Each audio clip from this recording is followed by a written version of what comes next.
New Zealand చాలా బాగా ఆడింది. నేను చిన్న వ్లాగ్ చేశా. బయటికెళ్ళి మా ఫ్రెండ్‌తో చక్రాల రవి అని బయటికెళ్ళి చిన్న వ్లాగ్ చేశా. ఆ వ్లాగ్‌లో కూడా మనోడిని కూడా అడిగా. ఈరోజు ఏ టీం గెలుస్తది నైట్‌కని. అడిగితే న్యూజిలాండా, శ్రీలంక అంటే శ్రీలంక అన్నాడు చాలా కాన్ఫిడెంట్‌గా. నేను కూడా శ్రీలంక అని అనుకున్నా.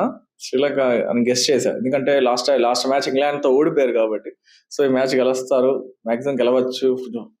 ఈసారి బాగా ఆడతారు అనుకున్నా గానీ అనుకోకుండా న్యూజిలాండ్ చాలా బాగా ఆడింది బ్యాటింగ్.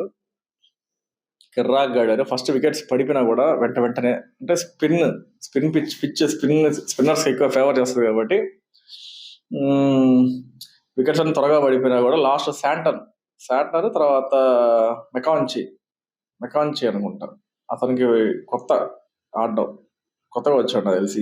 లాస్ట్ మ్యాచ్ లో కూడా కనిపించలేడు నాకు. సో వీళ్ళిద్దరు మాత్రం చాలా బాగా ఆడారు. కెప్టెన్ ఇన్నింగ్స్ శాంటనర్ మాత్రం ఇచ్చేసాడు. అలా నేను 140-130 కొడతారు అనుకున్నా, కాస్త 170 169 ఎంతో కొట్టట్టారు నాకు తెలిసి. 169 170 అరౌండ్ కొట్టారు. 170 స్కోర్ అంటే నీకు మంచి స్కోరే. సో శ్రీలంక బ్యాటింగ్ చేసింది, త్వరగా అవుట్ అయిపోయింది. స్టార్టింగ్ ఫస్ట్ ఓవర్లో వికెట్లు పడ్డాయి. వీళ్ళు కూడా స్పిన్ ప్రయోగించారు. సో అలా దారుణంగా నేను మా ఫ్రెండ్ గెస్ట్ చేసాం శ్రీలంక గెలుస్తుంది. శ్రీలంకనే ఓడిపోయింది, న్యూజిలాండ్ గెలిచింది. అంటే న్యూజిలాండ్ కూడా స్ట్రాంగ్ టీమ్. నేను 50-50 అనుకున్నా కానీ న్యూజిలాండ్ గెలిచింది. అలా నాకు తెలిసి 2 మ్యాచ్ ఓడిపోయారు శ్రీలంక. నాకు తెలిసి వాష్ అవుట్. ఇంటికే ఇంకా ఎట్లా వాళ్ళ ఇంటికి హోమ్ గ్రౌండ్ కాబట్టి ఇంటికి దగ్గర వాళ్ళకి వెళ్ళిపోవడానికి కూడా ఈజీగా ఉంటుంది. అదే పరిస్థితి. సో ఈ రోజు మ్యాచ్కి వస్తే మనకు నైట్ 7కి జరిగే మ్యాచ్, మధ్యాహ్నం 3కి మ్యాచ్ ఉంది. అది చల్తా అంటే మనకు కూడా ముఖ్యమే. West Indies versus south Africa match చాలా ముఖ్యం. వెస్టిండీస్ గెలవకుండా ఉంటే బెటర్ నాకు తెలిసి. సౌత్ ఆఫ్రికా గెలిస్తే బెటర్ నాకు తెలిసి. ఎందుకంటే వెస్టిండీస్ కి నాకు తెలిసి నెట్ రన్ రేట్ ఎక్కువ ఉంది, 5+ ఉంది. సో సౌత్ ఆఫ్రికా 3+ ఉంది. సో వెస్టిండీస్ గెలకపోతే మంచిది నాకు తెలిసి. అహ్మదాబాద్ లో జరుగుతుంది మధ్యాహ్నం మ్యాచ్, గుజరాత్ నరేంద్ర మోడీ స్టేడియంలో. సో ఆ మ్యాచ్ పక్కన పెడితే నైట్ చాలా ముఖ్యమైన మ్యాచ్, మన match India versus Zimbabwe. So ఈ మ్యాచ్కి వస్తే లాస్ట్ మ్యాచ్ సౌత్ ఆఫ్రికా వాళ్ళతో ఓడిపోయాం. నెట్ రన్ రేట్ బాగా పడిపోయింది, చాలా హ్యూజ్ డిఫరెన్స్ ఓడిపోయాం కాబట్టి ఈ రోజు చాలా ముఖ్యమైన మ్యాచ్. చాలా నెట్ రన్ రేట్ ని దృష్టిలో పెట్టుకొని ఆడాల్సిన పరిస్థితి. మెయిన్ అదే. సో బ్యాటింగ్కి వస్తే మన టీంకి వస్తే నాకు తెలిసి నేను ఉన్నదాని ప్రకారం సంజు శాంసన్ తీసుకొస్తున్నారు in place of Abhishek Sharma form లో లేడు, ఈ మధ్య ఆడట్లేదు, హెల్త్ బాగాలేదు, హెల్త్ ఇష్యూస్ ఉన్నాయి కాబట్టి. సో అతని ప్లేస్ లో సంజు శాంసన్ తీసుకొస్తున్నారు అని విన్నా.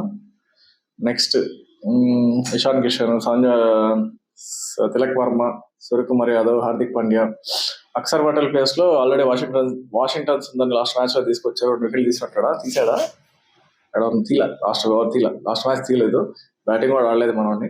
అక్షర్ పటేల్ ప్లేస్ లో పెట్టారు. అక్షర్ పటేల్ తీసుకొస్తే బాగుండదు.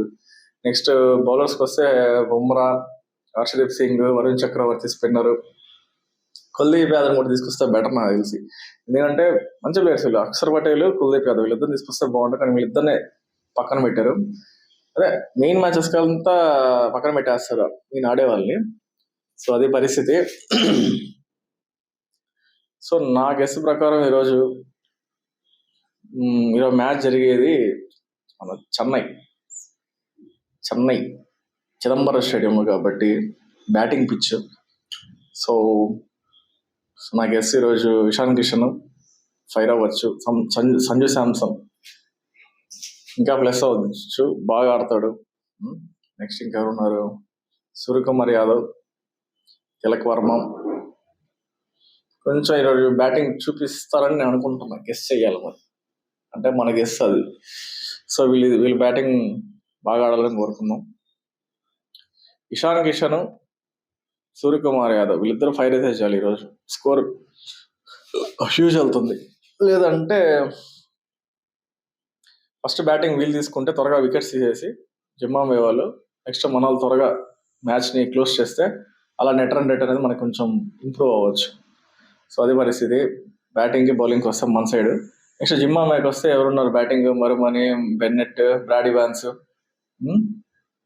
సికందర్ రజా కెప్టెన్, మంచి వీళ్ళు కొంచెం బాగానే ఆడతారు సికింద్రాబాద్, కానీ చూడాలి కొంచెం, అంటే మన స్ట్రాంగ్ టీం కాబట్టి మంది. సో ఇండియాతో ఎలా ఆడుతుందో చూడాలి. సో బ్యాటింగ్కి వస్తుంది. బౌలర్స్కి వస్తే నీకు తెలిసిందే, బ్లెస్సింగ్ ముజరబ్ అని మై ఫేవరెట్ బౌలర్ ఈ టోర్నమెంట్లో. సూపర్ యాసిడ్ బౌలింగ్. ఇంకెవరున్నారు, రాడీ వ్యాన్స్. యా, వీళ్ళు బౌలింగ్కి వస్తే, బౌలింగ్ సెక్షన్కి వస్తే వీళ్ళు బౌలింగ్, అది బౌలింగ్ కొంచెం స్ట్రాంగ్ ఉండేది.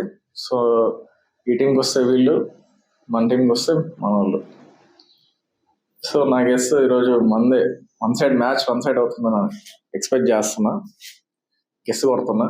సో ఈరోజు కూడా షాక్లు ఇవ్వకుండా ఇండియా గెలిస్తే బెటర్, గెలవాలని కూడా కోరుకుందాం.